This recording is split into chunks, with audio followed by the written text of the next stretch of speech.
अब उस पल का इंतजार खत्म हो गया है जिस पल का हम बेसब्री से इंतजार कर रहे थे। जी हां, उस आखिरी सेशन की हम शुरुआत करेंगे और उस सेशन के में शामिल होने वाले वो खास मेहमान हमारे बीच पहुंच चुके हैं, उनका मैं स्वागत करूंगी। लेकिन उससे पहले चंद लाइनें मैं उनके लिए कुछ कहना चाहती हूं। चढ़ता है नजरों में शख्स तो बस अपने के इंसान की इज्जत नहीं होती।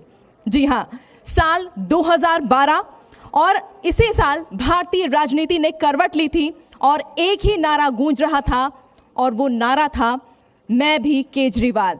चलिए जोरदार तालियों के साथ स्वागत करिए दिल्ली के मुख्यमंत्री अरविंद केजरीवाल जी का। बहुत बहुत स्वागत है आपका। मैं मंच पर आपको आमंत्रित करना चाहूंगी और साथ ही जी मीडिया सीबीओ मिस्टर अभय ओझा जी को मैं मंच पर इनवाइट करना चाहूंगी। प्लीज सर मंच पे आइए और मुख्यमंत्री जी का स्वागत करें। तालियां बजती रहनी चाहिए। दिल्ली के मुख्यमंत्री अरविंद केजरीवाल जी हमारे बीच मौजूद हैं, उनसे कई सवाल होंगे। ये सेशन की शुरुआत हम करेंगे।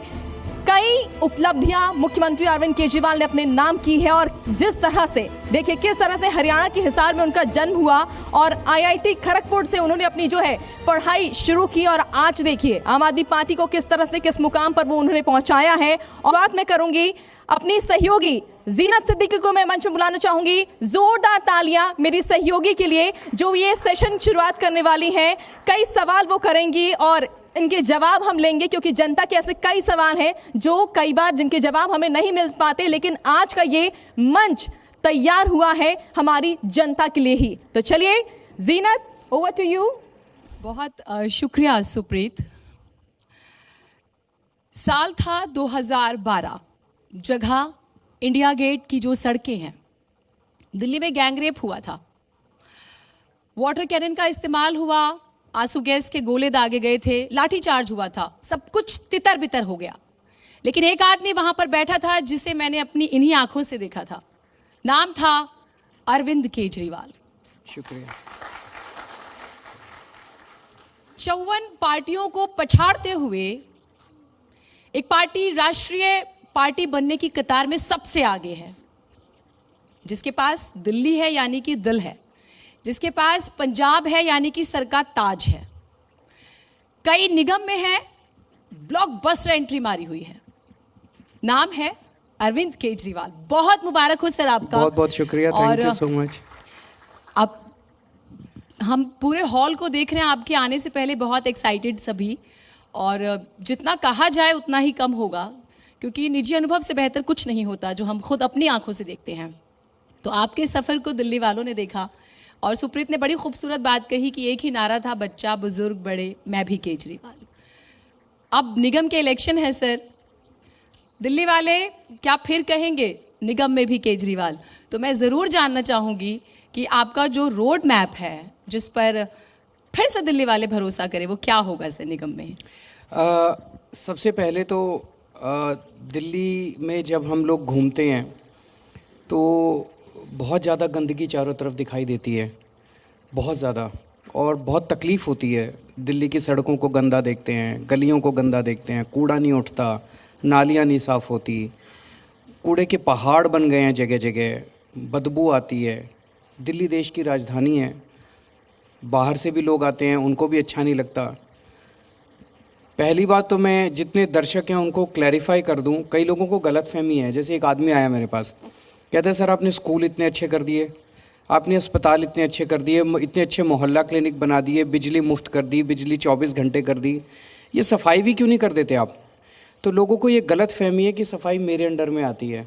तो मैं सभी दर्शकों को क्लैरिफाई कर दूँ, सफाई मेरे अंडर में नहीं आती। मेरे अंडर में आती तो अभी तक मैं दिल्ली को चमका चुका होता।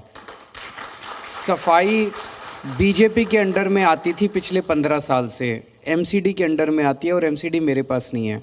आप लोगों का आशीर्वाद चाहिए, आप लोगों का आशीर्वाद मिलेगा। अब एमसीडी हमारे अंडर में आएगी, ऐसा माहौल है दिल्ली में कि एमसीडी में लोग हमें वोट देंगे। अब मैं यकीन दिलाता हूँ कि सबसे पहला काम करूँगा, दिल्ली को साफ़ करूँगा। दिल्ली की सड़कों को, गलियों को, कूड़ा उठेगा, नालियाँ साफ़ होंगी, हाइजीनिक होगा, साफ़ सुथरा होगा, दिल्ली चमकेगी, कूड़े के पहाड़ साफ़ करेंगे। दूसरी बड़ी चीज़ है कि दिल्ली नगर निगम में भ्रष्टाचार बहुत ज़्यादा है। एक तरह से अगर कोई बिल्डिंग बना रहा हो ना, हर लेंटर पे पैसे लेने पहुंच जाते हैं। उस भ्रष्टाचार को ख़त्म करना अपने को। व्यापारी खास तौर से इस भ्रष्टाचार के बहुत ज़्यादा शिकार है। कोई लाइसेंस लेना हो, कुछ लेना हो व्यापारियों को, उनको हर चीज़ के अंदर जब मर्जी किसी की भी दुकान सील कर देते हैं, जब मर्जी किसी के पास पैसे लेने पहुंच जाते हैं। ये सब बंद करेंगे, भ्रष्टाचार ख़त्म करेंगे। और दिल्ली के सारे व्यापारियों को मैं आज यकीन दिलाता हूँ, गारंटी देता हूँ कि नगर निगम के साथ आगे से आपका जितना वाक्या पड़ेगा उसको हम सिंप्लीफाई करेंगे, ऑनलाइन करेंगे। आपको नगर निगम जाने की ज़रूरत नहीं है, घर बैठे आपके सारे काम होंगे जैसे दिल्ली सरकार में होते हैं। इसके अलावा जितनी सड़कें और गलियां हैं इनकी नगर निगम की, जो छोटी सड़कें हैं वो सारी नगर निगम की है। घर आपके जितने घर के सामने की गली और सड़क है वो सारी नगर निगम की है, वो सारी टूटी पड़ी हैं और उसको ठीक करेंगे। ये हमेशा पैसे का रोना रोते रहे कि पैसे नहीं है, पैसे नहीं है, पैसे नहीं है। अब देखना पैसे भी आएंगे, ईमानदार सरकार आएगी, पैसे भी आएंगे, बेईमानी बंद होगी, भ्रष्टाचार खत्म होगा। पहले हमारे से पहले जो कांग्रेस की सरकार थी वो भी रोती रहती थी पैसे नहीं है, पैसे नहीं। अब तो पैसे की कमी नहीं होती हमारे सरकार में, दिल्ली सरकार में पैसे की कमी नहीं है। हमने सारा इतना पैसा बचा लिया भ्रष्टाचार रोक के। तो भ्रष्टाचार ख़त्म करेंगे। और एक जो सबसे ज़रूरी चीज़ है, जितने कर्मचारी हैं इनको तनख्वाह 6-6 महीने तनख्वाह नहीं मिलती, साथ साथ बेचारा काम क्या करेगा। तो वो काम तो कर ही नहीं पाते, बस वो प्रदर्शन करते रहते हैं, इधर से तनख्वाह नहीं मिलती और एमसीडी ठप रहती है। हर एम्प्लॉय के खाते में पहले हफ्ते में महीने के आपकी तनख्वाह पहुंच जाएगी, ये मेरी गारंटी है। कहीं से लाऊं पैसे कहीं से लाऊं। मैं ये रोना नहीं रहूँगा कि केंद्र हमको पैसे नहीं देता, ये हमको पैसे नहीं देता। जो मर्जी करके पैसे लाऊं, मैं गारंटी देता हूं आपकी तनख्वाह आपको टाइम पे मिलेगी। और भी बहुत सारे मुद्दे हैं, लेकिन मैं बहुत एक्साइटेड हूं कि अब नगर निगम हमारे अंडर में आएगा और हम दिल्ली को साफ़ करेंगे। दिल्ली से बहुत प्यार करते हैं हम लोग, तो दिल्ली को चमकाएंगे, मिलके चमकाएंगे। सभी 2 करोड़ लोग हम मिलके साफ़ करेंगे दिल्ली को। बहुत आश्वासन आप दे रहे हैं, तो उम्मीद है जनता इसे इसी तरह से स्वीकार करे। अब सर, जी मीडिया का एक बेहद ही खूबसूरत कार्यक्रम है दिल्ली नुक्कड़, और हम हर विधानसभा में तकरीबन 150 से ज़्यादा वार्ड कवर कर चुके हैं। तो आपने जो 10 गारंटी दी थी उसमें से एक गारंटी बहुत चर्चा में है ग्राउंड पर। आपने कहा कि निगम के जो कर्मचारी हैं हम उन्हें पक्का करेंगे। तो लोग हमसे पूछते हैं कि रोड मैप पूछ लीजिएगा कि जैसे आप उन्हें कैसे पक्का करेंगे। आपने क्योंकि सैलरी का जिक्र किया, और ये जो गारंटी है आपकी ग्राउंड पर बहुत पसंद की जा रही है, यानी कि लोग इस बात को सुनना चाहते हैं आपकी ज़ुबानी कि क्या आपका रोड मैप होगा इसे लेकर। नियत चाहिए, इसमें तो एक साइन करने हैं बस, ज़्यादा कोई रोड मैप नहीं चाहिए। फाइल पे साइन करने हैं। अगर हम अभी जैसे पंजाब है, पंजाब में सारे कर्मचारी पंजाब के सड़कों पे रहते थे, अब कोई हड़ताल नहीं होती वहाँ। भगवंत मान साहब ने आते ही अभी 8,500 टीचरों को पक्का कर दिया, उनको सर्टिफिकेट दिए हैं। टोटल वहाँ 36,000 कर्मचारी कच्चे हैं, सबका रोड मैप तैयार किया जा रहा है। वो तो अफसर करते हैं, वो फाइलें वाले तो वही तैयार करते हैं, अफसर ही तैयार करते हैं। हम तो अफसरों को कह देते हैं भाई इनको पक्का करना है, फिर वो फाइल तैयार करके लाते हैं, हम साइन कर देते हैं। तो नीयत है, पंजाब में भी पक्का करना चालू कर दिया, और यहाँ पे नगर निगम में भी पक्का करेंगे। नीयत है हमारी, सबको पक्का करेंगे। रेवेन्यू को लेकर अभी परिसीमन हुआ तो काफ़ी विवाद हुआ उसको लेकर, और एक बात कही गई कि परिसीमन की ज़रूरत क्या थी, और ये माना गया कि एक ही ज़रूरत थी, चुनाव टालने थे इनको। ठीक है, और कोई ज़रूरत नहीं थी। टाइम पे चुनाव हो जाते। पंजाब का चुनाव हम जीते थे, भारी बहुमत से जीते थे, माहौल इतना वो था, तो इनको लगा यार अभी तो बिल्कुल ही कबाड़ा हो जाएगा। लेकिन आज की डेट में हमें उससे ज़्यादा सीट मिल रही है जितनी सीटें हमें मार्च अप्रैल में मिलती। शुभकामनाएं। ये कहा गया, एक जो तर्क दिया गया कि परिसीमन बहुत ज़रूरी था क्योंकि एमसीडी रेवेन्यू जनरेट नहीं कर पा रही थी, और ये बहुत बड़ी समस्या है। देखिए, बीएमसी के बाद दिल्ली नगर निगम जो है, जिसका बजट 15,000 करोड़ से ज़्यादा का है ख़ास तौर से, तो क्या आपको लगता है कि जब एक कर दिया है तो अब रेवेन्यू की प्रॉब्लम नहीं होगी? रेवेन्यू को लेकर आपका अपना जो रोड मैप होगा सर, प्लीज़ साझा कीजिएगा। एक ही है, बहुत ज़्यादा भ्रष्टाचार है, बहुत ज़्यादा भ्रष्टाचार है नगर निगम के अंदर, बहुत ज़्यादा। आप जब सड़क पे जाते हैं, ये होर्डिंग देखते हैं ना, आधी से ज़्यादा होर्डिंग इलीगल है। उसका टैक्स नहीं जाता नगर निगम को, हाउस टैक्स नहीं आता नगर निगम को, सारा पैसा चोरी होता है। जो रेवेन्यू आता है उसमें भी लीकेजेस हैं, और जो खर्चा होता है उसमें भी बहुत ज़्यादा लीकेजेस हैं। दिल्ली में हमारी सरकार बनने के पहले, 2014 के पहले बार जब भी कोई शीला दीक्षित जी से काम कराने जाता था, कहते थे पैसा नहीं है, सरकार घाटे में चल रही है, पैसा नहीं है, सरकार घाटे में चल रही है। मैंने तो दिल्ली में सब कुछ फ्री कर दिया, फिर भी सरकार फ़ायदे में चल रही है, कोई घाटा नहीं है। एक ही चीज़ है, हमने भ्रष्टाचार ख़त्म कर दिया। नगर निगम में भी भ्रष्टाचार खत्म करेंगे, देखना 3-4 साल दे दो, 3-4 साल के बाद आप कहोगे न दिल्ली नगर निगम बम्बई को पीछे छोड़ दिया। चलिए हम इसकी भी उम्मीद करते हैं, दिल्ली वाले तो ज़रूर इस बात पर ताली बजा ही दें, क्योंकि निगम बेहतर होगा तो यानी कि घर के बाहर घर बेहतर, घर के बाहर बेहतर, और फिर शहर बेहतर, और फिर उससे एक तरक्की का जिक्र होता है। सर, एक और बहुत महत्वपूर्ण सवाल, अभी कुछ वक्त पहले गौतम गंभीर जी आए थे तो उन्होंने कूड़े को लेकर एक बात कही। वो कहते हैं कि प्राइवेटाइजेशन हो गया है और कूड़ा तो उठ ही रहा है। क्या सच में निजीकरण विकल्प है? अब आप इसे किस तरह से देखते हैं? प्राइवेटाइजेशन किसका हो गया? कूड़े का? हाँ, कूड़े की जो गाड़ियाँ आ रही हैं वो उठा रही हैं, इस तरह की वो बातें कह रहे थे। देखो, इन 15 साल से ये लोग हैं, 15 साल से हर बार ये वादा करते हैं कि हम कूड़े की सफाई करेंगे, कूड़े के पहाड़ दूर करेंगे। 15 साल से तो इनसे हुए नहीं। अब दिल्ली की जनता को मैं कहना चाहता हूँ, एक मौका हमें दे के देख लो, हमसे नहीं हो तो दोबारा इनको ले आना। एक मौका दे दो, एक मौका दिल्ली में दिया था आपने। अब आपको इतना प्यार हो गया हमारे से कि बार बार हम ही को लाते जा रहे हो, तो एक मौका हमें देखो, हम इसको ठीक कर देंगे, कूड़े के पहाड़ भी हटाएंगे और दिल्ली को साफ करेंगे। ठीक है। हेल्थ को लेकर भी बहुत ज़्यादा बातें होती हैं, और अब क्योंकि आपका एक ड्रीम प्रोजेक्ट है जिसका आप जिक्र करते हैं कि मेक इंडिया नंबर 1, जिसमें 2 बहुत महत्वपूर्ण चीज़ें हैं। फर्स्ट, एजुकेशन को लेकर आप कहते हैं कि अगर सभी शिक्षित हो जाते हैं तो तमाम जो समस्याएं हैं वो ख़त्म हो जाएंगी और मुल्क तरक्की करेगा। दूसरा, आप कहते हैं कि हेल्थ पर आपके विरोधी सवाल उठा देते हैं कि दिल्ली सरकार के अस्पताल तो बहुत अच्छे नहीं हैं। वो पेंडेमिक के कुछ एग्जाम्पल देते हैं। मैं ज़रूर चाहूँगी कि क्योंकि एमसीडी के पास छोटे अस्पताल जो प्राइमरी हेल्थ सेक्टर है, आप बेशक से मोहल्ला क्लिनिक का जिक्र करते हैं, तो वो कैसे आप आगे बढ़ेंगे उसमें लेकर? पहले तो इसमें मैं बीजेपी वालों को, आप ही की रिपोर्ट एक आई थी, मध्य प्रदेश के एक अस्पताल के अंदर आईसीयू के अंदर गायें घूम रही थी।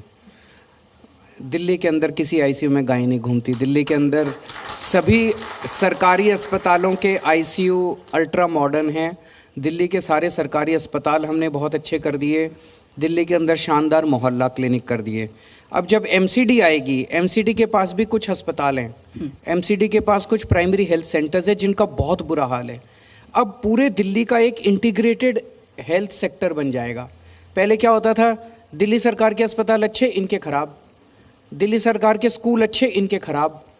तो अब ये पूरा एजुकेशन सेक्टर इंटीग्रेट होगा, पूरा हेल्थ सेक्टर इंटीग्रेट होगा, ऊपर से नीचे तक सारी सुविधाएं जो है वो शानदार बनेंगी अब। और हमारे हेल्थ और एजुकेशन के काम को तो पूरी दुनिया में सराहा जा रहा है। तो जैसे दिल्ली सरकार में ठीक किया, अब एमसीडी के भी स्कूल और अस्पताल ठीक करेंगे। चलिए, ये इसके लिए भी हम उम्मीद करते हैं बहुत बेहतरी की। इस बार महिलाओं को खूब टिकटें दी गई हैं, तो थोड़ा सा एक स्वार्थी वाला सवाल हो जाता है, मेयर महिला मिलने वाली है दिल्ली वालों को? ज़रूर, महिला मेयर भी होंगी। महिलाएं तो आज पूरे देश के अंदर हर सेक्टर में, हर तबके में अपना नाम रोशन कर रही हैं, तो हर जगह उनको तवज्जो दी जाएगी। इस पर तो तालियां हो जानी चाहिए। इस पर कंजूसी मुझे लगता है तालियों में मत कीजिए, तालियों में कंजूसी बिल्कुल भी नहीं होनी चाहिए। आप गुजरात भी इन दिनों बहुत बिजी हैं सर, अप्रैल से लेकर अभी तक। अब जो मेरा मूल प्रश्न रहेगा, एक तरफ बीजेपी जिसका काडर बहुत बड़ा है, 20 करोड़ से ज़्यादा उसके कार्यकर्ताओं का जिक्र होता है, ज़बरदस्त चुनाव मशीनरी जिसका जिक्र करते हैं, चुनाव प्रबंधन बहुत ज़बरदस्त। आप ये मानते हैं कि गुजरात और निगम के इलेक्शन जिस तरह से साथ में हो रहे हैं, थोड़ी मुश्किल हो गई आपके लिए? देखो, आज पूरे देश में बीजेपी को डर तो केवल आम आदमी पार्टी से ही लगता है, और इनको किसी से डर नहीं लगता। वो कहते हैं कि वो दुनिया की सबसे बड़ी पार्टी हैं, हम दुनिया की सबसे छोटी पार्टी हैं। तो दुनिया की सबसे बड़ी पार्टी को दुनिया की सबसे छोटी पार्टी से सबसे ज़्यादा डर लगता है।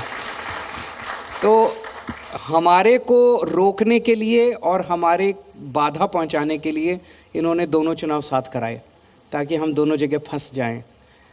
लेकिन ये जो इन्होंने चक्रव्यूह रचा है, जैसे महाभारत के टाइम में तो अभिमन्यु को चक्रव्यूह से बाहर निकलना नहीं आता था। जब वो अपनी माँ के पेट में था तो उसने चक्रव्यूह को वो तो करना सीख लिया था, लेकिन फिर उनको नींद आ गई, फिर वो चक्रव्यूह से बाहर निकलना नहीं सीख पाए।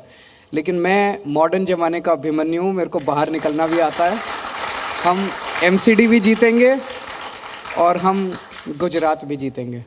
चलिए, इसके लिए भी हम शुभकामनाएं देते हैं आपको, क्योंकि यही लोकतंत्र की खूबसूरती है। आपके पास विकल्प होने चाहिए। एकाधिकार दरअसल माना जाता है कि शोषण भी लेकर आता है, इस बात का भी जिक्र होता है।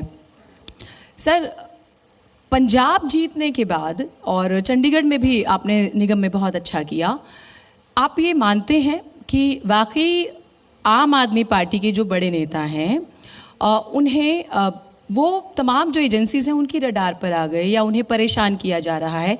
क्योंकि ये चीज़ें माना जा रहा है, राजनीति के पंडित कहते हैं कि पंजाब के बाद ज़्यादा बढ़ गई है।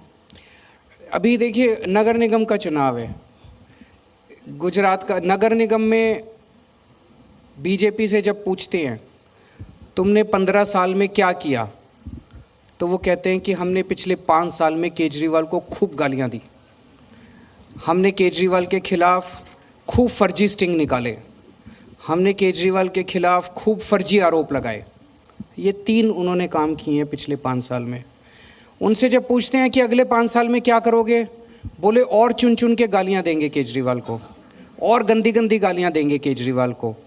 अभी तक तो महीने में एक स्टिंग निकालते थे, अब अगले 5 साल रोज एक फर्जी स्टिंग निकालेंगे केजरीवाल। ये अगले 5 साल काम करेंगे। हमसे कोई पूछता है तो हम कहते हैं कि दिल्ली में कूड़ा साफ़ करेंगे, दिल्ली को सुंदर बनाएंगे, एमसीडी के भी स्कूल अस्पताल ठीक करेंगे, व्यापारियों की ज़िंदगी अच्छी करेंगे। अब जनता को चूज़ करना है कि एक पार्टी है जो कह रही है कि केजरीवाल को खूब गालियां दी, केजरीवाल के खिलाफ खूब फर्जी स्टिंग करे, खूब फर्जी घोटाले करे, और दूसरी पार्टी है जो दिल्ली को सुंदर और अच्छा बनाना चाहती है। लोग क्या चूज़ करेंगे दोनों में से, जनता को तय करना है। ठीक है, इस पे 2 चीज़ें मैं ज़रूर चाहूँगी आप और बारीकी से बताएं थोड़ा सा। एक तो ये कि ये जो स्टिंग्स की बातें होती है, क्या ये सच में जो लोकल मुद्दे हैं उनसे ध्यान भटकाने की कोशिश है? दूसरा ये कि क्या ये छवि को प्रभावित करती है थोड़ा बहुत? मैं दिल्ली में खूब घूम रहा हूँ और हमारे लोग भी घूम रहे हैं। एक डोर टू डोर कैंपेनिंग अभी इस वक्त बहुत बड़े स्केल पे चल रही है। एक भी आदमी ने, किसी ने ये नहीं पूछा कि जी आज टीवी के ऊपर ये आ रहा था, ये स्टिंग आ रहा था। लोगों को लेना देना ही नहीं है। रोज़ कभी कोई वीडियो ले आते हैं, कभी कोई वीडियो ले आते हैं, कभी कुछ दिखाते हैं। सब लोग इनसे एक ही सवाल पूछ रहे हैं, पूरी दिल्ली इनसे एक ही सवाल पूछ रही है, 15 साल में तुमने क्या काम किया? अगले दिन एक और वीडियो ले आते हैं। फिर जनता पूछती है कि अगले 5 साल में क्या काम करोगे? फिर एक और वीडियो ले आते हैं। अरे इस वीडियो से दिल्ली का सुधार थोड़ी होगा। अगर किसी ने गलत, ये कह रहे थे कि मनीष सिसोदिया जी ने शराब घोटाला किया, शराब घोटाला किया, जेल में डाल दो। नौटंकी क्यों कर रहे हो?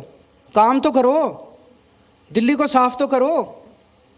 अभी तक मनीष सिसोदिया के घर इन्होंने रेड मारी, बोले 10,000 करोड़ खा गया मनीष सिसोदिया। कहाँ है वो 10,000 करोड़? कहीं गद्दे के नीचे मिल जाते, कहीं दीवारें भी खोद खोद के देखी उन्होंने। जो सीबीआई वाले आए थे, दीवारें तोड़ तोड़ के, उन्होंने सोचा मनीष सिसोदिया दीवारों में रख रखे होंगे नोट, कहीं नहीं मिले। गद्दे फाड़ फाड़ के देखे उन्होंने, कहीं नहीं मिले। तो ईमानदार पार्टी है, कट्टर ईमानदार पार्टी है। एक और चीज़ है, मैं छाती चौड़ी करके कहता हूँ पूरी दुनिया को, मैं कट्टर ईमानदार हूँ। आज भारतीय राजनीति के अंदर कोई नेता खड़ा होकर ये कह दे कि मैं कट्टर ईमानदार हूँ, कोई नहीं कह सकता। ये कहने के लिए जिगरा चाहिए, ये कहने के लिए असली में कट्टर ईमानदार। तो वो क्या करते हैं? रोज़ उठा के मेरे ऊपर कीचड़ फेंकते हैं, केजरीवाल पे रोज़ कीचड़ फेंकते हैं। ऊपर वाले की मेरे ऊपर असीम कृपा है, इसीलिए वो कीचड़ चिपकता नहीं है। सर ये थोड़ा सा हमें भी बता दीजिए, ऊपर वाला कैसे मेहरबान होता है, उसका फॉर्मूला। हम सबको भी उसके आशीर्वाद की सख्त ज़रूरत है कि नहीं, बताइए? साफ नीयत से, बहुत नीयत साफ होनी चाहिए। और समाज के लिए आज तक हमने अपने लिए कभी कुछ नहीं किया। अन्ना आंदोलन हुआ, इतना बड़ा आंदोलन हुआ, उस टाइम कांग्रेस पार्टी थी, उन्होंने हमारे ऊपर बड़े अत्याचार किए, लेकिन हमने साफ नीयत से ईमानदारी के साथ आंदोलन किया। आज बीजेपी बहुत अत्याचार कर रही है हम लोगों के ऊपर, दिल्ली के लोगों के ऊपर। अभी भी हम अपनी ईमानदारी के साथ, ये रोज़ मेरे को इतनी ज़्यादा गालियाँ देते हैं। कभी आपने सुना मैंने किसी को गाली दी? मैं एक ही काम के लिए आया हूँ कि जनता की सेवा करनी है, दिल्ली के लोगों की सेवा करनी है, उसी काम में लगा रहता हूँ मैं। रोज़ मेरे को कभी कहते हैं राक्षस है, कभी कहते हैं ठग है, महाठग है, चोर है, फलाना, इतनी गंदी गंदी गालियाँ देते हैं। भगवान उनको खुश रखे। बिल्कुल, और सभी दिल्ली वालों को खास तौर से। ठीक है सर, एक चीज़ जो हम देख रहे हैं, जो नए उपराज्यपाल आए हैं, देखिए एक चीज़ तो चल रही है कि शक्तियों और अधिकारों को लेकर सुनवाई हो रही है। अब क्या बात है कि बहुत ज़्यादा स्नेहपूर्ण रिश्ता नहीं है? क्या सच में दिल्ली सरकार को परेशान किया जाता है, उनके कामों में दखलंदाजी दी जाती है, और इन दिनों ये ज़्यादा क्यों बढ़ गया है सर? आप तो देख ही रहे हैं, मतलब एलजी के अधिकारों को लेके एक बहुत बड़ा क्वेश्चन मार्क दिल्ली में है, जिसका समाधान निकलना चाहिए। दिल्ली के लोग एक सरकार चुनते हैं, अपना मुख्यमंत्री चुनते हैं, अपने मंत्री चुनते हैं, अपने एमएलए चुनते हैं, और उसके बाद एक अचानक एक आदमी आ जाता है ऊपर से जो कहता है कि अब सारी शक्तियां मेरी। इसके लिए तो आज़ादी की लड़ाई नहीं लड़ी गई थी ना। आज़ादी की लड़ाई तो इसलिए लड़ी थी कि देश में जनतंत्र होगा, जनता अपनी सरकार चुनेगी, सरकार जनता के प्रति जवाबदेह होगी, जनता के लिए काम करेगी, काम नहीं करेगी तो जनता उसको हटा देगी। अब जनता तो एक सरकार चुनती है और देखती है जनता एक और आदमी आ गया और वो कहता है मैं राजा, मैं दिल्ली का राजा। तो ये तो सही नहीं है। अब दिल्ली में हम योगा कराते थे, योगा क्लासेस करते थे। मैंने ये कहा था भाई दिल्ली के लोगों के लिए हेल्थ फैसिलिटीज़ तो हमने क्रिएट कर दी, कोई भी बीमार हो मोहल्ला क्लिनिक है, अस्पताल है, वो इलाज करा सकता है। लेकिन हम चाहते हैं कि बीमारी क्यों हो, तो मैंने डिसाइड किया कि हम योगा कराएंगे लोगों को, मास स्केल पे फ्री में योगा टीचर देंगे। दिल्ली के अंदर 17,000 लोगों ने अचानक योगा करना, 1 साल से योगा चल रहा था। एलजी साहब ने आके योगा की क्लासेस रोक दी। ये तो बहुत गंदी बात है यार। गंदी राजनीति के अंदर जनता से तो बदला मत लो, जनता की सेहत के साथ तो मत खेलो कम से कम। योगा क्लासेस कौन रोकता है यार? पाप चढ़ता है योगा क्लासेस रोकने से, किसी के सेहत के साथ खिलवाड़ करने से पाप चढ़ता है। ये तो मत करो, राजनीति को अलग रखो। इतने काम, अभी पोल्यूशन हुआ, 3 साल से हम एक कार्यक्रम कर रहे हैं कि रेड लाइट के ऊपर जब गाड़ी रुकती है तो हम गाड़ी ऑन छोड़ देते हैं, ध्यान नहीं देते, उससे धुआं निकलता रहता है। तो हमने एक कैंपेन किया था, 3 साल से चला रहे हैं, हर बार अक्टूबर नवंबर में चलाते हैं कि भाई रेड लाइट ऑन गाड़ी ऑफ, जैसे रेड लाइट ऑन हो गाड़ी ऑफ कर दो। इससे साइंटिफिक स्टडी है कि काफ़ी धुआं रुक जाता है। पूरी दिल्ली के अंदर चलाया जाए तो सब लोग अगर रेड लाइट पे गाड़ी बंद कर दें तो धुआं रुकता है काफ़ी। एलजी साहब ने वो कार्य बंद कर दिया। अब आप खुद सोचो, दिल्ली के लोगों का चुना हुआ मुख्यमंत्री अपने लोगों को योगा नहीं करा सकता, तो जनतंत्र क्या हुआ, डेमोक्रेसी क्या हुई? एलजी साहब कहते हैं मैं राजा हूं। दिल्ली का चुना हुआ मुख्यमंत्री, दिल्ली के लोगों का चुना हुआ मुख्यमंत्री अगर अपने लोगों का पोल्यूशन कम नहीं कर सकता, फिर डेमोक्रेसी किस बात की है? चुनाव किस बात के हो रहे हैं? तो आप ये मानते हैं कि वाकई एलजी जैसे पद की ज़रूरत है दिल्ली में, या बिल्कुल नहीं। मैं तो कहता हूँ एलजी भी खत्म होने चाहिए और इस देश से गवर्नर भी सारे खत्म होने चाहिए। ये गवर्नर की क्या जरूरत है, एलजी की क्या जरूरत है? लोग ये जनतंत्र है भाई, जनता अपनी सरकार चुनती है, सरकार जनता के प्रति जवाबदेह। अगर हम काम नहीं करेंगे तो जनता हमारे को ठीक करेगी, 5 साल के बाद जनता हमें उठा के फेंक देगी। जनता ने बड़े बड़ी ताकतें बदल दी, बड़े बड़े सिंहासन खत्म कर दिए जनता ने। एलजी कौन होते हैं? मेरे ऊपर हेडमास्टर की तरह। इतना तो मेरी बीवी मुझे नहीं डांटती जितना एलजी साहब मेरे को। रोज एक लव लेटर आ जाता है वहाँ से, रोज एक लव लेटर आ जाता है, तुमने ये क्यों नहीं किया, तुमने ये क्यों नहीं किया। मेरे टीचर्स ने मेरे को इतना नहीं डांटा जितनी डांट मैं पिछले 6 महीने में सुन चुका हूँ। पर शिकायतें तो वही होती है जहाँ अथाह प्रेम होता है सर। तो हम इसे इस तरह से भी देखेंगे। हाँ, इसीलिए मेरी बीवी परेशान है कि शायद प्रेम ज़्यादा एलजी साहब। बहुत बहुत खूबसूरत बात। तो हम ये मान के चले कि इन तलखियों पे फुल स्टॉप लग जाएगा यदि दिल्ली को पूर्ण राज्य का दर्जा मिल जाता है और शक्तियाँ पूरी तरह से मिल जाती हैं। एंड सेम क्राइम की जब हम बात करते हैं सर, एनसीआरबी का डाटा डराता है। और मैंने 2012 का जिक्र किया, उस वक्त भी हम आप लोग गैंग रेप को लेकर जो माहौल था उसके लिए प्रोटेस्ट कर रहे थे। कुछ बदला देखते हैं आप? उल्टे स्थिति ज़्यादा खराब हुई है और पिछले कुछ सालों के अंदर क्राइम की स्थिति दिल्ली के अंदर काफ़ी ख़राब हुई है। मैं चाह के भी, जैसे मैंने कहा, मैं चाह के भी सफाई के बारे में कुछ नहीं कर पाता था क्योंकि एमसीडी मेरे पास नहीं थी। स्कूल मेरे पास थे, मैंने स्कूल ठीक कर दिए। अस्पताल मेरे पास थे, मैंने अस्पताल ठीक कर दिए। जो सड़कें मेरे पास थी मैंने सड़कें ठीक कर दी। पहले बिजली के पावर कट बहुत लगते थे, मैंने 24 घंटे बिजली कर दी। सफाई मेरे पास नहीं थी, अब सफाई आने वाली है। मुझे 1-2 साल का टाइम देना, देखो दिल्ली चमका देंगे। उसके बाद अब पुलिस हमारे पास नहीं है, क्राइम के ऊपर हम कुछ नहीं कर पाते। एक बार फिर से मैं गुजरात का जिक्र करूंगी। यदि जनता आम आदमी पार्टी को मौका देती है गुजरात में, हमारी शुभकामनाएं हैं, तो ऐसा क्या है जो आप चाहेंगे कि आप सबसे पहले आएं और वहां पर बदल दें? वहाँ पे कई सारे हमने प्रोमिसेस किए हैं। महंगाई और बेरोज़गारी, ये दो समस्याएं बहुत ज़्यादा हैं लोगों की। और स्कूल और अस्पताल ऐसे हैं जो लोग दिल्ली की तरफ देखते हैं। जहाँ भी हम जाते हैं लोग कहते हैं सर आपने दिल्ली में स्कूल बहुत अच्छे कर दिए, अस्पताल बहुत अच्छे कर दिए, यहाँ भी कर देना। तो सबसे पहले एक तो लोगों को महंगाई से थोड़ा छुटकारा दिलाने के लिए उनकी बिजली मुफ्त करेंगे जैसे दिल्ली में की है, और बेरोज़गारी दूर करने के लिए रोज़गार का इंतजाम करेंगे, और बच्चों के लिए कुछ सरकारी नौकरियां वहाँ बहुत बड़ा मुद्दा है। और अभी तक जितने सरकारी नौकरियों में एग्ज़ाम हुए सारे पेपर लीक हो जाते हैं वहाँ पे, सारे पेपर 12 पेपर लीक हो गए अभी तक। पुलिस की भर्तियों के पेपर लीक हो गए, तलाटी के पेपर लीक हो गए, लोग बहुत रोष है। तो मैंने उनको प्रॉमिस किया अगले 1 साल के अंदर सारे पेपर करवा देंगे और कोई पेपर लीक नहीं होगा। चलिए, रोज़गार तो वाकई बहुत बड़ा मुद्दा है जिस पर सच में बात होती है। तमाम जो आंदोलन के नेता थे वहाँ पर, चाहे मैं हार्दिक पटेल का जिक्र करूँ या पाटीदार समुदाय का हम जिक्र करते हैं, पटेल समुदाय का जिक्र करें, माना जा रहा है कि जितने भी जो लोग नाराज़ थे आज वो बीजेपी में ही मौजूद हैं। तो वो ये सवाल करते हैं आपके विरोधी कि हमारे पास तो आदिवासी नेता भी हैं, पाटीदार नेता भी हैं, पटेल समुदाय से भी हैं, आम आदमी पार्टी के पास क्या है? जनता हमारे पास है, उनके पास सारे नेता हैं। एक्चुअली आम आदमी पार्टी ने उस मायने में इस देश की राजनीति में एक बड़ा चेंज लाया है। अभी तक इस देश के अंदर टिकटें नेताओं को ही मिलती थी, नेताओं के बच्चों को मिलती थी, नेताओं की बीवियों को मिलती थी, नेताओं के चाचे भतीजे रिश्तेदारों को मिलती थी।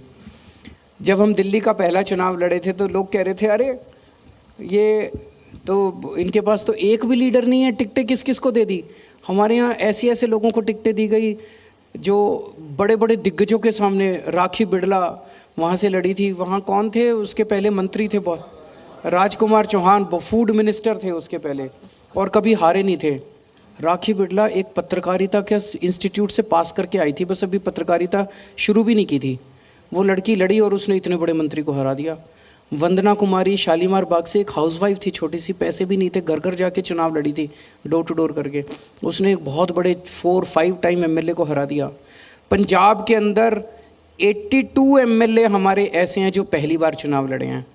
जो आपको जान के ताज्जुब होगा, जिस लड़की ने नवजोत सिंह सिद्धू और मजीठिया साहब को हराया अमृतसर में, वो एक एनजीओ में काम करती थी।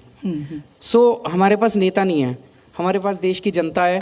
जनता को हम टिकटें देते हैं, आम लड़के लड़कियों को, युवाओं को, उनको हम टिकटें देते हैं। हमारे कई सारे एमएलएज की तो अभी शादी भी नहीं हुई, उनके लिए मैच ढूंढ रहे हैं आज। ठीक है, हम उन्हें भी शुभकामनाएं देते हैं कि सबका घर बसना चाहिए, बहुत अच्छी बात है ये। और सर, स्पेशली जब हम गुजरात का ही जिक्र कर रहे हैं, वहाँ पर ये कुछ आरोप लग रहे हैं कि आम आदमी पार्टी दरअसल कांग्रेस को नुकसान पहुंचाने की कोशिश कर रही है, लड़ाई नंबर 2 और 3 की कर रही है। और जो डाटा है वो कहता है कि कांग्रेस को ही अभी तक आम आदमी पार्टी ने नुकसान पहुंचाया है। तो उन लोगों के लिए आपके पास क्या जवाब है? आम आदमी पार्टी की गुजरात में सरकार बन रही है, ये मैं बहुत जिम्मेदारी के साथ स्टेटमेंट दे रहा हूँ, डेटा को देख के दे रहा हूँ। और जितने लोग सर्वे वगैरह की बात कर रहे हैं वो समझ लें कि सारे सर्वे झूठे साबित होने वाले हैं। जो टीवी पे सर्वे आ रहे हैं वो सारे सर्वे झूठे साबित होने वाले हैं। आम आदमी पार्टी की सरकार बन रही है। ठीक है, ब्रांड मोदी और ब्रांड केजरीवाल, इन दिनों सबसे ज़्यादा इसी की बात हो रही है और निगम इलेक्शन में भी इसका बार बार जिक्र हो रहा है। तो मैं ज़रूर चाहूँगी कि अगर आप 5 ऐसे बड़े बिंदु बताना चाहें कि ब्रांड केजरीवाल क्या है, अगर आप हर घर में पहुंचाना चाहें, पूरे देश में पहुंचाना चाहें, तो इसे आप बहुत सरल शब्दों में किस तरह से रखेंगे? एक आम आदमी अपनी ज़िंदगी में क्या चाहता है? वो चाहता है कि मेरा एक घर हो, एक छत हो, खाने को खाना मिल जाए, मेरे बच्चों को अच्छी शिक्षा मिल जाए। एक रिक्शे वाला भी चाहता है, मजदूर भी चाहता है, अगर उसका बस चले कि एक टाइम का खाना कम खा लूँगा लेकिन बच्चे को अच्छी शिक्षा मिल जाए। बेशक। तो पहली चीज़ तो इस देश के एक एक बच्चे को मैं चाहता हूं कि मेरे जीते जी इस देश के एक एक बच्चे को, जो इस देश में पैदा हो, चाहे कितना भी गरीब क्यों ना हो, उसे अच्छी से दुनिया की बेस्ट शिक्षा मैं अवेलेबल कराना चाहता हूं। दूसरा, इस देश के अंदर कोई भी पैदा हो, उसको अच्छे से अच्छा इलाज मिलना चाहिए, चाहे उसके पास पैसा हो या ना हो, चाहे वो कितना भी गरीब हो। शिक्षा पे और इलाज पे पैसा, इसका व्यवसायीकरण नहीं होना चाहिए, इसका कमर्शलाइजेशन नहीं होना चाहिए। तो ये हमने दिल्ली में करके दिखा दिया। हो सकता है सबको अच्छी शिक्षा दी जा सकती है, फ्री में दी जा सकती है, सबको अच्छा इलाज दिया जा सकता है, फ्री में दिया जा सकता है। इसका मतलब ये नहीं कह रहे ज़बरदस्ती जो प्राइवेट में भेजना चाहे प्राइवेट में भेजें, लेकिन हम सरकारी शिक्षा को और सरकारी अस्पताल को इतना अच्छा कर देंगे कि प्राइवेट वाले भी अपना यहाँ के इलाज कराएंगे। और यहाँ ये हमने मॉडल क्रिएट कर दिया। तीसरा आदमी चाहता है मेरे बिजली ठीक से मिले, बेसिक सुविधाएं, बिजली, पानी, बेसिक इंफ्रास्ट्रक्चर इस देश का, सड़क, ये सारी चीज़ें जो हैं ये एक आम आदमी को मुहैया होनी चाहिए। दुख की बात यह है कि 75 साल हो गए देश को आज़ाद हुए, आज भी हम उन बेसिक चीज़ों से जूझ रहे हैं। क्यों? आज तो हमें बहुत आगे बढ़ जाना चाहिए था। हमारे देश के अंदर टैलेंट बहुत है, बहुत आगे चला जाना चाहिए था आज हमारे देश को। आज हम बेसिक चीज़ों से ही जूझ रहे हैं। सीवर की लाइन फट गई जी, पानी की लाइन नहीं डली अभी तक, 75 साल हो गए अभी तक गलियों में पानी की लाइन नहीं पहुंची। क्यों? कहाँ गया सारा पैसा? इतना पैसा इन्होंने खर्च किया, कहाँ गया सारा पैसा? वो बेसिक चीज़ें तो अब हमें टाइम बाउंड तरीके से बेसिक चीज़ें हमारे लोगों को प्रोवाइड करें, और उसके बाद देश दिन दूनी रात चौगनी तरक्की करे। टेक्नोलॉजी के क्षेत्र में, साइंस के क्षेत्र में, रिसर्च के क्षेत्र में दुनिया का लीडर बन सकता है भारत, ऐसा मेरा मानना है। बहुत अच्छी बात। और हम सभी चाहते हैं कि हमारा मुल्क बहुत तरक्की करे। विविधताएं हैं और हुनर भी है, कोई कमी नहीं। और सबसे बड़ी बात यह है कि हमारी 60% आबादी युवा है, तो हम संसाधन से संपन्न हैं। बिल्कुल। अब एक जो सवाल है, अरविंद केजरीवाल जी को ऐसा क्यों लगता है कि वही भारतीय जनता पार्टी का विकल्प है? नहीं, मेरे को नहीं लगता। मेरे को उनका विकल्प बन के क्या करना है? टक्कर दे सकते हैं उन्हें। मैं कभी भी भारतीय जनता पार्टी का विकल्प बनना मेरा सपना नहीं है। इस देश के लोगों की उम्मीद बनना मेरा सपना है। इस देश के लोगों को अब ये लगने लगा है मैं तो कि भाई केजरीवाल और आम आदमी पार्टी ही केवल इस देश के लोगों को शिक्षा दे सकते हैं, और कोई पार्टी शिक्षा की बात नहीं कर रही।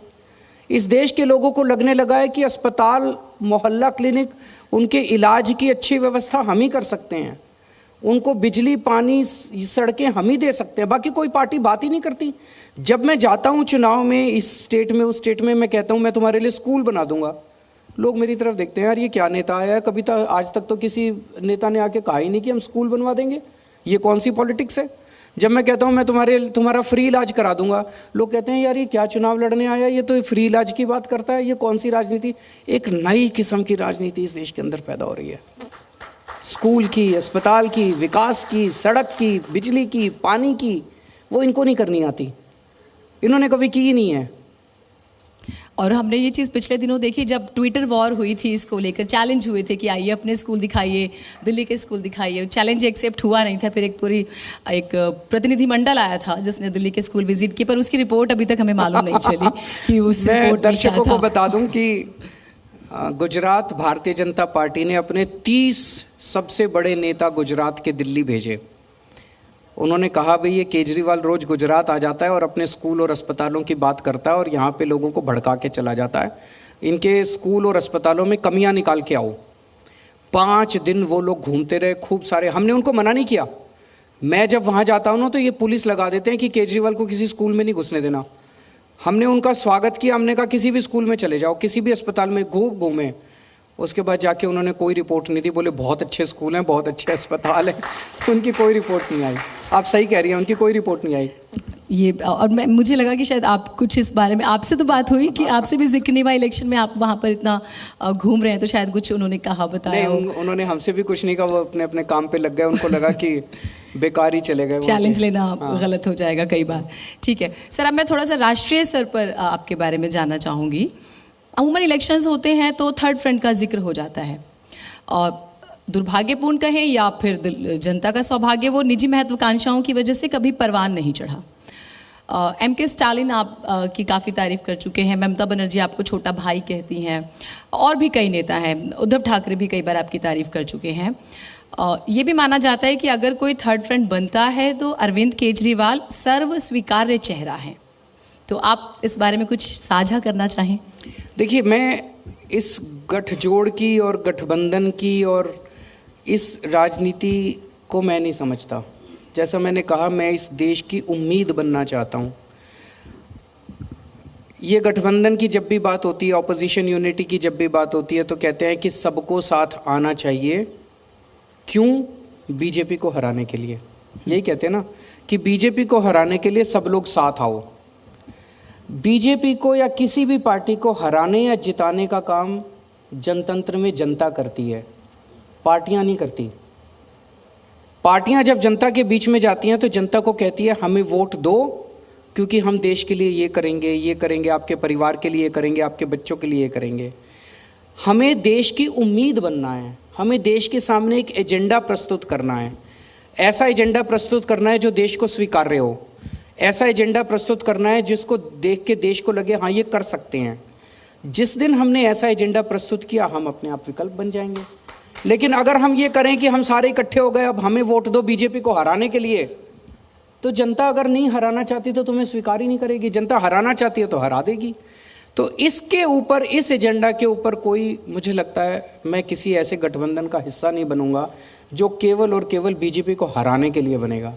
लेकिन अगर इस देश को आगे ले जाने के लिए कोई भी गठबंधन बनता है, चाहे वो पार्टियों का हो, चाहे वो NGOs का हो, चाहे वो किसी का भी हो, नागरिकों का हो, मैं उस गठबंधन का हिस्सा हूँ जो देश को आगे ले जाने के लिए। ये यहाँ से हम ये समझ सकते हैं कि कम से कम अरविंद केजरीवाल जी उसका हिस्सा नहीं है, और थर्ड फ्रंट अभी भी हम माने कि शिगुफा ही है। अब बहुत महत्वपूर्ण एक चीज़ जो हम जानना चाहेंगे सर, वापस मैं आपको दिल्ली लाऊंगी। 32 से 35% के बीच में ही बीजेपी का वोट शेयर रहता है सर, चाहे विधानसभा चुनाव हो या निगम का चुनाव हो। जब 8 सीटें थी तब भी 3 सीटें आई तब भी, और MCD में भी सेम। और सर वो ये माना जाता है कि काफ़ी हद तक खेल बदल देता है, एटलीस्ट सीटों को लेकर। तो उस वर्ग तक पहुंचने के लिए आप क्या करेंगे? इस वक्त तो देखिए, दिल्ली की जनता दिल्ली नगर निगम में बीजेपी से बहुत ज़्यादा परेशान है। यही एक वजह है कि बीजेपी दिल्ली नगर निगम की बात ही नहीं करना चाहती। जैसे ही उनसे दिल्ली नगर निगम की बात करो, वो एक सत्येंद्र जैन का वीडियो आ गया जी, अखिलेश त्रिपाठी का वीडियो आ गया जी, राजेश गुप्ता का वीडियो आ गया जी, फलाने का लिस्टिंग हो गया जी, इसकी बात करते हैं। तो पूरी दिल्ली की जनता इस बार इनको हटा के, जैसे दिल्ली में 70 में से 67 सीट हमें दी थी, कुछ वैसा ही चमत्कार इस बार दिल्ली नगर निगम के चुनाव में होने जा रहा है। चलिए, हम इस पर भी आपको शुभकामनाएं देते हैं, क्योंकि कुल मिलाकर हम दिल्ली की बेहतरी चाहते हैं, और बहुत बारीकी से, क्योंकि लंबा समय हो गया। एंटी इनकम्बेंसी लगता है कि आपको बड़ा कारण बनेगी, और लेंटर माफिया का जिक्र होता है। एक तरफ हमारे काम की बहुत प्रशंसा है और दूसरी तरफ उनके एंटी इनकम्बेंसी बहुत ज़्यादा है। दोनों मिलके जनता इस बार आम आदमी पार्टी को भारी बहुमत से जिताएगी। ठीक है, अभी हम आपको बहुत ज़्यादा बिजी देख रहे हैं दिल्ली और गुजरात के बीच में, हिमाचल में भी 1-2 बार देखा। सर, आप खाली समय किस तरह से व्यतीत करते हैं? अब मैं इसलिए पूछना चाहती हूँ, कई बार हमने सुना देखा आपको कि आप मूवीज़ के बहुत शौकीन हैं। कुछ टिप्स हैं या कुछ सीक्रेट्स हैं तो प्लीज़ साझा कर बहुत दिन से दीजिए। देखने को नहीं मिली, अभी तो बहुत ज़्यादा बिजी है। थोड़ा सा बीच में टाइम मिलता है तो मेडिटेशन कर लेता हूँ, विपश्यना मेडिटेशन करता हूँ मैं। तो जब भी थोड़ा बहुत टाइम मिलता है मेडिटेशन कर लेता हूँ, लेकिन आजकल तो कोई मूवी कई महीनों से नहीं देखी है। ठीक है, लेकिन ये सीक्रेट था जो हमारे सामने आ गया है थोड़ा सा, इसलिए आप बहुत कूल एंड काम रहते हैं। Thank you. ये इसके लिए तो तालियां हो जानी चाहिए, बिकॉज बहुत ही ज़्यादा स्ट्रेसफुल ज़िंदगी में हम छोटी छोटी चीज़ों का तनाव लेते हैं और उसी में उलझे रहते हैं। तो जब आप मुख्यमंत्री हैं और आप लगातार राष्ट्रीय फलक पर चर्चा में रहते हैं तो तनाव बड़े स्तर का होता है। तो उसके लिए तो ये बहुत बड़ा सीक्रेट था, तो तालियां इसलिए बनती भी हैं। अब मैं फिर से एजुकेशन का ही जिक्र करूंगी, क्योंकि एजुकेशन आपकी लगभग हर रैली में या प्रेस कॉन्फ्रेंस में, हर मंच से आप उसका जिक्र करते हैं। अंतर्राष्ट्रीय स्तर पर आप कुछ मुल्कों का भी जिक्र करते हैं कि अगर फ्रांस में या इंग्लैंड में या जर्मनी में आप कहते हैं कि वहाँ बेटर हो सकता है। हमारे बच्चों को अभी हमने रशिया और यूक्रेन का युद्ध देखा, और यूक्रेन में स्पेशली मेडिकल स्टडीज़ के लिए बच्चे जाते हैं, तो हमारे पास संसाधन है। तो मैं एक बड़े एक्सपेक्ट पे, एक बड़े कैनवस पर आपको आपके ज़रिए समझना चाहूँगी कि क्या हम और बेहतर कर सकते हैं एजुकेशन में। फिर मैं हेल्थ पर समझूंगी सर। मैं दिल्ली का तो हमने काफ़ी अच्छा कर दिया। दिल्ली सरकार के जो सरकारी स्कूल हैं उनको बहुत अच्छा कर दिया, उनके नतीजे बहुत अच्छे आने लगे। अब दिल्ली सरकार के जो सरकारी स्कूल हैं उनमें प्राइवेट से निकाल के बच्चे सरकारी स्कूलों में आ रहे हैं। जैसे मैं एक एग्जांपल देता हूँ, एक क्लास में मैं गया स्कूल में और मैंने पूछा भाई आप में से कौन कौन बच्चे प्राइवेट स्कूल छोड़ के आए हैं, तो कई बच्चों ने हाथ उठाए। फिर मैंने एक बच्चे से पूछा आप कौन सा स्कूल छोड़ के आए हैं, तो वो कहता है सेंट कोलंबस स्कूल में एडमिशन लेने के लिए आदमी मरता है दिल्ली में, और वो छोड़ के अगर सरकारी स्कूल में बच्चे आ रहे हैं तो ये बहुत बड़ी बात है। तो ये हो सकता है, हमने देश को उम्मीद दी है कि सरकारी स्कूल बहुत अच्छे हो सकते हैं, तो पूरे देश के भी हो सकते हैं। अब पूरे देश के सरकारी स्कूल 75 साल में नहीं हुए, अब हमारे पास टाइम नहीं है। अगर देश को आगे बढ़ाना है, 18 करोड़ बच्चे सरकारी स्कूलों में पढ़ते हैं देश में, 10.5 लाख सरकारी स्कूल हैं देश के अंदर। अभी केंद्र सरकार ने एक स्कीम निकाली है कि पूरे देश के अगले 5 साल में पूरे देश के 14,000 सरकारी स्कूल अच्छे करेंगे। अगर 5 साल में 14,000 सरकारी स्कूल अच्छे करेंगे तो 10.5 लाख स्कूल ठीक करने में तो 1,000 साल लग जाएंगे। मेरे पास खाका है, मैं 5 साल के अंदर पूरे देश के सरकारी स्कूल ठीक कर सकता हूँ। 18 करोड़ बच्चों की ज़िंदगी अच्छी हो सकती है, जिनकी ज़िंदगी आज बिल्कुल, सरकारी स्कूल क्या है, देश के कोने कोने में चले जाओ, छत नहीं है, पानी चू रहा है, नीचे बच्चे बैठे हैं, एक क्लास में 5-5 क्लासें चल रही हैं, टीचर नहीं है। इसको ठीक किया जा सकता है, इट इज़ पॉसिबल। उसी तरह से अस्पताल ठीक किए जा सकते हैं, पूरे देश के अंदर अस्पताल ठीक किए जा सकते हैं, उसका खाका है। मोहल्ला क्लिनिक की बहुत ज़्यादा तारीफ हुई। मैंने तमिलनाडु के सीएम के स्टालिन का जिक्र किया था, वो भी आए थे स्पेशली, और उन्होंने इस बात का भी जिक्र किया। उसको लेकर आपके आगे क्या प्लानिंग है? क्योंकि ये बात ठीक है कि लोग बीमार हों तो वो अस्पताल पहुंचे, लेकिन अस्पताल घर आ जाए इससे बेहतर कुछ नहीं हो सकता। तो वो मैं ज़रूर समझना चाहूँगी, एक बड़े स्तर पर आप आगे कितने मोहल्ला क्लिनिक खोलने वाले हैं, और जो दिल्ली गवर्नमेंट के पास अपने अस्पताल हैं वो और कितने बेहतर होने वाले हैं? तो जैसे दिल्ली है, दिल्ली में पहले क्या था, किसी को खांसी जुकाम भी हो गया तो वो बड़े अस्पताल में जाता था। दिल्ली देश की राजधानी है, तो दिल्ली में बड़े अस्पतालों की कमी नहीं थी। ऑल इंडिया मेडिकल भी यहीं है, सफदरजंग भी यहीं है, आरएमएल भी यहीं है, एलएनजेपी भी यहीं है, जीबी पंत भी हैं, जीटीबी भी यहीं है, सेंट्रल गवर्नमेंट के भी हैं, दिल्ली सरकार के बड़े अस्पताल बहुत थे, लेकिन छोटा कोई नहीं था। तो अगर खांसी जुकाम भी हो गया तो आप ऑल इंडिया मेडिकल भाग रहे हैं, अगर आपको बुखार हो गया तो आप एलएनजेपी भाग रहे हैं। उन अस्पतालों के अंदर इतनी भीड़ लगती थी। अब हमने गली गली मोहल्ले मोहल्ले में मोहल्ला क्लिनिक खोल दिए।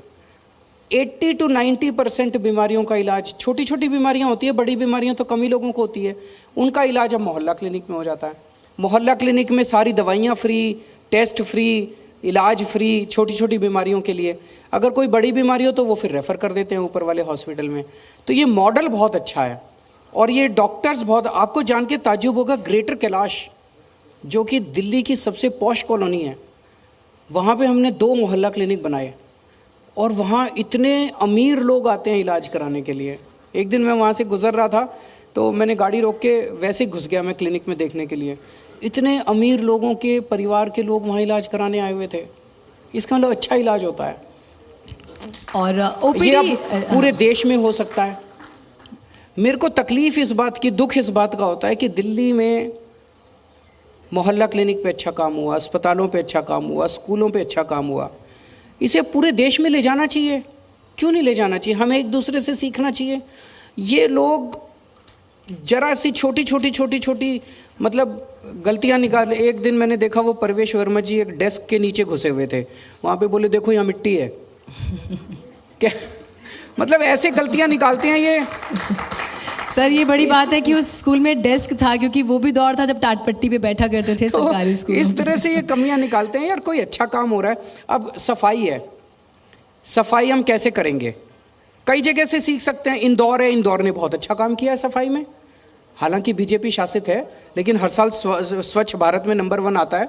हमारी एमसीडी हमारे अंडर में आएगी, हम इंदौर से भी सीख के आएंगे। जो भी एक दूसरे से पूरे देश में चाहे कोई पार्टी की सरकार अच्छा काम करे, सबको अपनाना चाहिए। लड़ाई क्यों करते हो यार? हर चीज़ पे लड़ाई करते हो, हर चीज़ पे गुंडागर्दी करते हो, गाली गलौज करते हो। मेरे छोटे छोटे से 2 सवाल हैं क्योंकि आपका वक्त बहुत कीमती है। राहुल गांधी भारत जोड़ो यात्रा पर निकले हुए हैं सर, आप किस तरह से देखते हैं इस पर? उनको शुभकामनाएं, मैं उम्मीद करता हूं कि वो सफल हों। ठीक। और यहाँ पे जितने लोग बैठे हुए हैं, दिल्ली वाले देश के जो लोग हैं, उनके दिल का सवाल मैं पूछ लेती हूँ।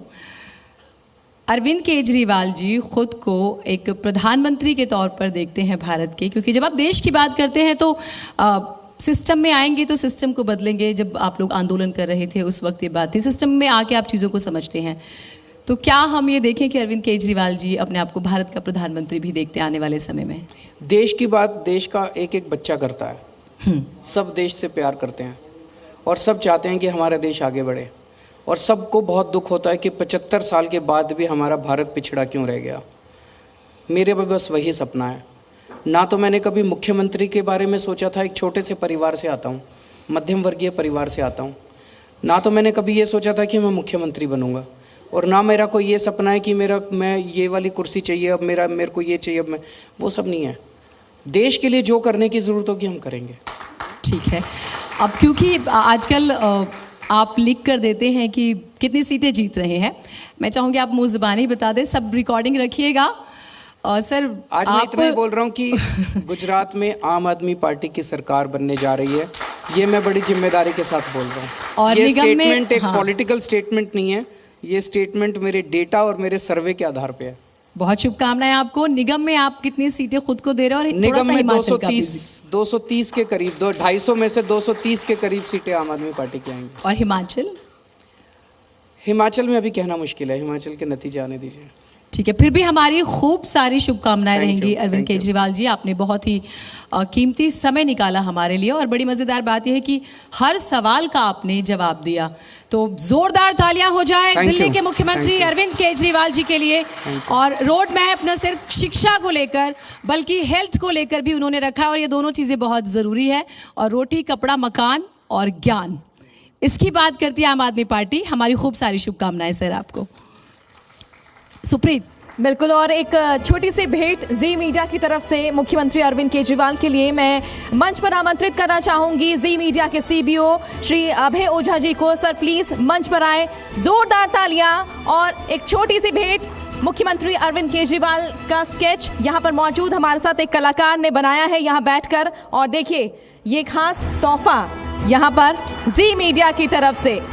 जोरदार तालियां बजती रहनी चाहिए। आज मुख्यमंत्री ने अपना कीमती वक्त निकालकर हमारे बीच वो आए और अपना विजन उन्होंने रखा, हमें बताया कि किस तरह से आगे जो है आम आदमी पार्टी काम कर रही है, करेगी, और दिल्ली की जनता के लिए, दिल्ली वालों के लिए किस तरह से आगे बढ़ेगी।